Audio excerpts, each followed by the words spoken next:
Welcome to another week in organizational politics. This week you're going to begin your reading of Power, Politics, and Organizational Change. It's a rather straightforward book. You're going to enjoy it. It's easy to follow. Let me give you two suggestions. At the beginning of each chapter, the authors put a series of objectives. It's the kind of thing you just skip over and get to the real chapter. Don't skip.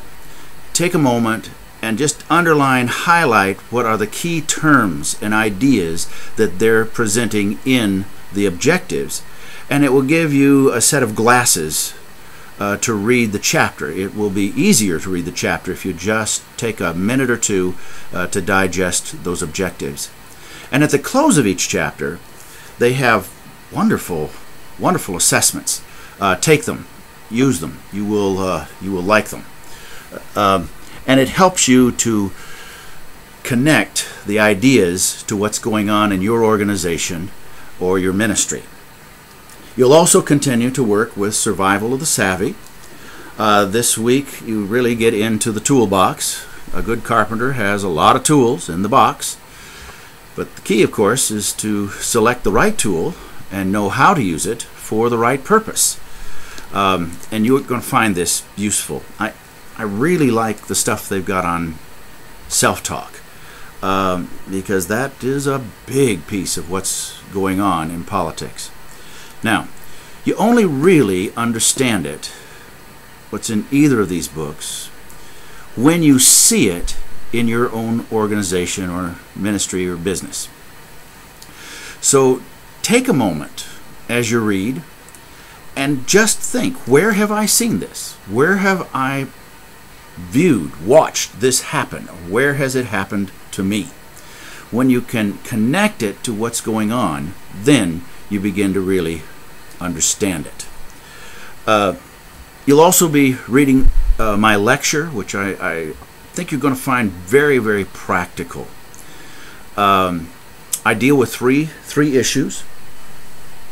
The first is interests and the idea of self-awareness. I'm going to give you a term, gracious suspicion. To be graciously suspicious. Now, you don't say this out loud, but you say it to yourself when someone brings you information. You say, now, why are you telling me this now? And if it doesn't quite sound like them, you say, now, are these your words, or are you reporting someone else's concerns to me? And so you have to be gracious but suspicious of what people say. And in the same way, you have to be graciously suspicious of yourself. Why am I feeling this? What am I not aware of that's going on in me? And getting inside of that will help you get at the interests that are going on. Secondly, you're going to look at conflict, one of my favorite little country western songs when it comes to political situations. You got to know when to hold 'em, and know when to fold 'em, and know when to walk away, and know when to run. And you're going to look at the complexity of conflict. Third, influence, power. Use those terms interchangeably. I'll give you 4 approaches to influence and power, and you can begin to put those together. Now, that's the reading. At the close of the lecture, you will see that there are 2 case studies. You choose one and analyze it according to interests, conflict, and power, the use of power. The other piece that's going to happen this week, you're going to begin to work in your teams. Open up your wikis, turn it into your own classroom where you will meet and help each other analyze political situations with the goal of bringing forth political wisdom. This is the classic way of learning politics. You take a situation and you analyze it. You look at it. What did people do?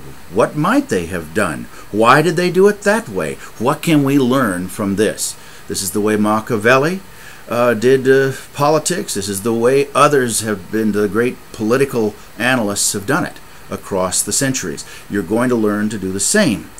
That way you can be aware of what's happening in political situations, and you can be more intentional about choosing your own approach with integrity. You're going to answer 4 questions. Each of you will take a situation, and each of you will answer 4 questions. Give us just a little bit of an idea of what the situation is, and then in bold, put the question, what happened, and tell us. And then, what caused it to happen that way? Now you're getting under the surface, and tell us that. And then in bold, of course, again, what did you learn from this? And tell us that. And then finally, how can you apply it? And so make the questions bold so they're easy to read, and then give us a little paragraph under each one so that we know where you are and the learning and how that learning came about to you. Then you will help each other sharpen your political wisdom. Some of you will read someone else's and say, oh, but what about this, or how about that? And you will draw out more wisdom and understanding, because this is the second classic way of learning politics: discussion, dialogue, and debate.